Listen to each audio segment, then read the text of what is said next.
Welcome to the deep dive. If you're feeling like your professional toolkit is, I don't know, already gathering a bit of dust, you're not wrong. Not at all. And there's a number that really crystallizes it. There is. It's your warning, but it's also your roadmap.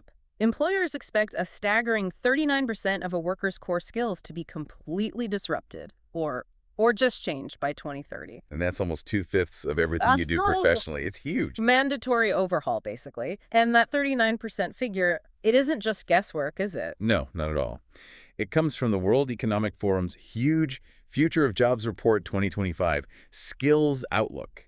It's, essentially a global blueprint compiled from these massive data sets. And that's exactly why we're here. Our mission today is to distill all of that complex data into a clear, actionable strategy for you. Right. We want to separate the skills that are beaming from the ones that are, well, fading out. And give you the knowledge you need to proactively secure your future. Whether you're an engineer, an accountant, whatever you do, we want you to feel ready to adapt. Exactly. We're going to cover all the key indicators, the skills on the rise, the skills in decline, and, the role of tech, the augmentation, not replacement. Before we jump straight in, we have a mandate. We really want you to subscribe and follow the Contrarian HR podcast. They offer some essential, really timely insights for modern career strategy. You can find them on Spotify, Substack, and on YouTube. Okay, so let's unpack this 39% disruption figure. It sounds alarming, right? But the first fascinating thing in the report is that this disruption rate is actually stabilizing. Stabilizing. How so? Well, just 2 years ago, in 2023, employers were predicting a 44% disruption rate. The drop to 39% suggests that, the chaos of the pandemic and the mad rush to digital has actually helped organizations get some clarity. So the initial panic is kind of wearing off, and companies now have a clearer view of the road ahead. That's it. And that's important for you as a listener. It doesn't mean the pace of change is slowing down, necessarily. But it's becoming more, predictable. It's exactly, yeah. More predictable. Companies have real-world experience now with things like generative AI. They have a much firmer grasp on what skills are truly irreplaceable. That makes sense. And the data shows organizations are responding by, investing heavily in their people. We saw a big jump in workforce training. A huge jump. 50% of the global workforce has completed training as part of long-term learning strategies. That's up from 41% in 2023. Wow, that's almost a 10-point jump in 2 years. It shows that continuous learning isn't just a buzzword anymore. It's a structural necessity for, half the global workforce. But when we zoom out, this stability isn't really a universal experience, is it? Yeah. The report highlights a pretty significant global divide. Right, and this is a really important point. Lower middle and upper middle income economies, especially those affected by conflict, they're expecting greater skills disruption. While high-income economies who already have the digital infrastructure, they foresee less instability. So if you're managing global teams, you have to realize the pressure points are not uniform. You need localized strategies. Okay, let's pivot to the specific skills employers are demanding today. What should be on your development roadmap right now? Well, analytical thinking is still the undisputed champion. 7 out of 10 companies find it absolutely essential. But the rest of the top 5 is what's really interesting to me. I agree. Because it shows employers aren't just hiring for IQ, they're hiring for, human effectiveness. Right. After analytical thinking, you have what we can call the RFA skill set. Resilience, flexibility, and agility. That leadership and social influence, creative thinking, and finally, motivation and self-awareness. So it's not just enough to be smart. You have to be adaptable, you have to manage yourself, and you have to lead people through change. Precisely. And the full top 10 makes that even clearer. Technological literacy is on the list, of course, but it's sitting right alongside empathy and active listening, curiosity, and lifelong learning. It's that blend of hard technical skill with a high level of emotional intelligence. Exactly. And the report gives these incredible examples of how different sectors prioritize these skills so differently. Like the financial world, they seem almost obsessed with perpetual learning. They really are. If you're in insurance and pensions management, 83% of companies there see curiosity and lifelong learning as a core skill. That's almost double the global average of 50%. Which makes sense. Their environment is just constant change with regulations and market volatility. And they also cite resilience as core, 94% of them. They need people who can handle constant risk. Contrast that with, say, mining and metals. A totally different world. There, 50% of companies consider environmental stewardship a core skill.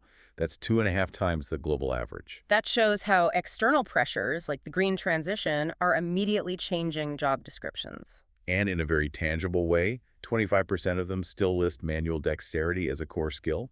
So, some heavy industries still rely heavily on physical capability.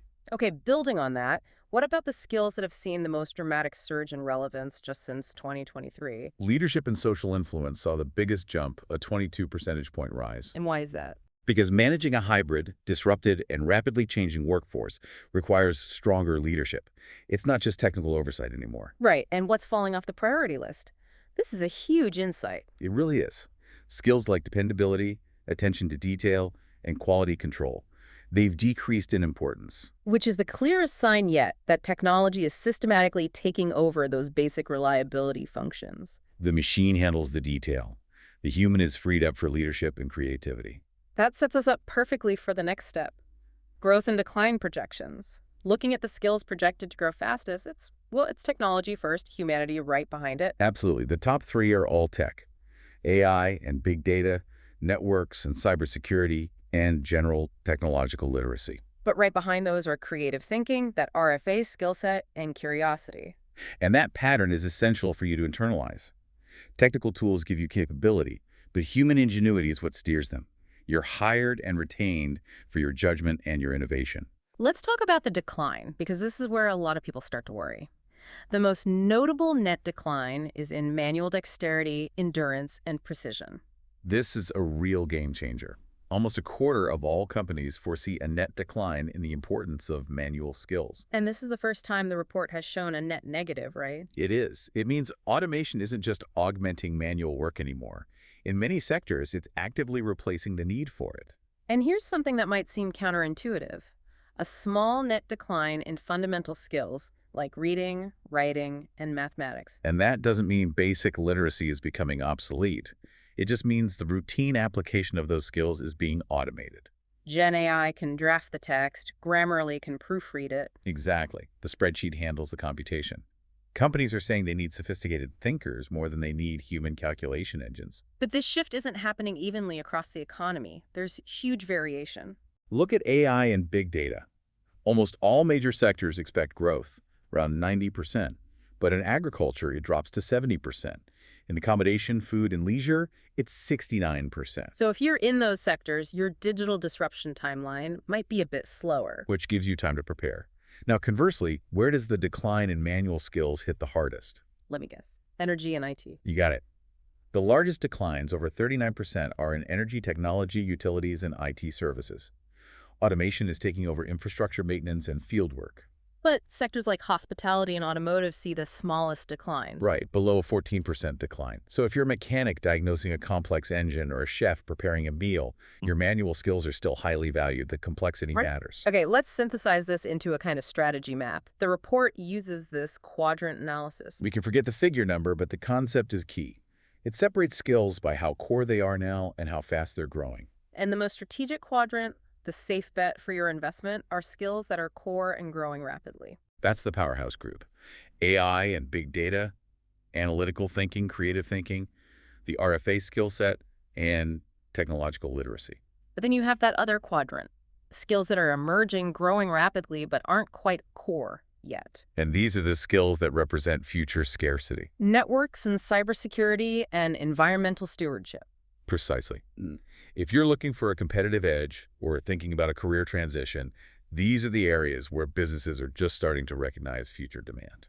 Now let's look at the transition opportunities for you, the individual employee. Let's compare the skills needed for growing jobs versus declining jobs. What's the ultimate differentiator? It is, without a doubt, the RFA skill set: resilience, flexibility, and agility. It ranks higher in both importance and proficiency for ground rules. So mastering adaptability is absolutely essential. It is the single most important human-centric skill in this entire report. What about the tech side of that comparison? Any surprises? Yes, a really interesting one. Programming scores higher in importance for growing roles, obviously. But paradoxically, it requires less proficiency in growing roles compared to declining ones. How does that work? It's likely because growing roles need specialized, high-level programmers, while the general workforce needs broad tech literacy more than they need to master coding. Basic coding is being squeezed out by automation and specialized teams. And manual skills. Where are they still needed in these growing jobs? The difference is in proficiency. The growing roles that still require manual skills demand this combination of physical work with deep technical knowledge. Like a solar energy installation engineer. Exactly. They require high manual skill proficiency, but it's totally useless without advanced technological literacy to diagnose and connect the systems. We have to mention one very unique exception in this whole comparison. Yes. Service orientation and customer service. It's the only skill that shows an equal or lesser requirement in both importance and proficiency for growing jobs. Which is so counterintuitive because we keep talking about soft skills. But what the data is telling us is that the kind of growing jobs we're seeing, AI specialists, cyber experts, are often focused on internal systems or B2B infrastructure. Not direct retail customer service. Right. So it suggests a structural shift away from high-volume, routine, customer-facing roles. Let's talk about the biggest driver of all this change, technology. It's pushing the growth of AI and cyber, but also driving the decline of manual dexterity. And this is where we need to talk directly about generative AI, because there's still so much panic out there. Robots are coming for our jobs. Right. But the Indeed data in this report offers major reassurance. The central finding is staggering. 0 of the more than 2,800 skills they assessed showed a very high capacity for replacement by current Gen AI. 0. And 69% had very low or low capacity for substitution. That's a fundamental message of this deep dive. It's about augmentation, not replacement. But why is Gen AI still so limited? Because it's missing a physical presence and nuanced judgment. It has no substitution potential for skills like empathy, sensory processing, or manual dexterity. The machine can draft the email. But it can't deliver the nuanced judgment needed to calm a customer down or physically fix their router. Exactly. The lesson is you shouldn't fear collaboration with the machine. You have to embrace it. The urgent training need now is advanced prompt writing skills and broader Gen AI literacy. Learning how to ask the right questions. That connects directly back to why creative and analytical thinking are the ultimate power skills. And briefly, tech isn't the only force here. What other macro trends are driving skill demand? Geoeconomic fragmentation and uncertainty are driving demand for networks and cybersecurity and that RFA skill set. The green transition, as we said, is pushing environmental stewardship. And finally, demographic shifts, like aging populations. Those are fueling demand for talent management, empathy, and active listening. As the talent pool shrinks, companies have to get better at retaining and inspiring the people they have. Okay, let's close out by looking at the investments companies are making. We said training completion is up to 50% globally. What does that look like for the average worker? The outlook is actually pretty positive. For every 100 workers, 59 will need significant training by 2030. 29 of them will be upskilled in their current roles, and 19 will be reskilled and redeployed within the organization. That's a huge commitment from employers to their existing staff. But there is a sobering statistic buried in there. There is. 11 of those workers will require training but won't be able to get it. This highlights a persistent access problem. So who's footing the bill for all this upskilling? Predominantly, it's employer-funded. The second is free-of-cost training, and then government or public-private funding. And why are companies investing billions in this? What's the ROI? The top reasons are enhanced productivity and improved competitiveness. But for you, the employee, the critical factor is talent retention. In sectors like automotive, over 72% of employers cite retention as a key outcome. Upskilling you isn't just about making you better at your job. It's about signaling your value so you stay. That's it. So, to synthesize this entire deep dive, the roadmap for 2030 demands a powerful blend of human-centric skills. That RFA skill set, creative thinking, leadership, combined with advanced tech fluency in AI, big data, and cyber. And the key strategy for every listener is augmentation. Focus on blending your unique human judgment and empathy with the analytical power of technology. And if we look at those core findings, the clear decline in demand for manual dexterity and even basic skills like reading and math, we have to ask one final provocative question. If technology is pushing those routine tasks out of the job description, what does this report imply about the minimum threshold of technological literacy you need just to be considered employable? It's a great question. Has the ability to effectively use AI and digital tools become the new foundational skill, replacing basic arithmetic in importance for most employers? That's something to mull over as you plan your next professional development course.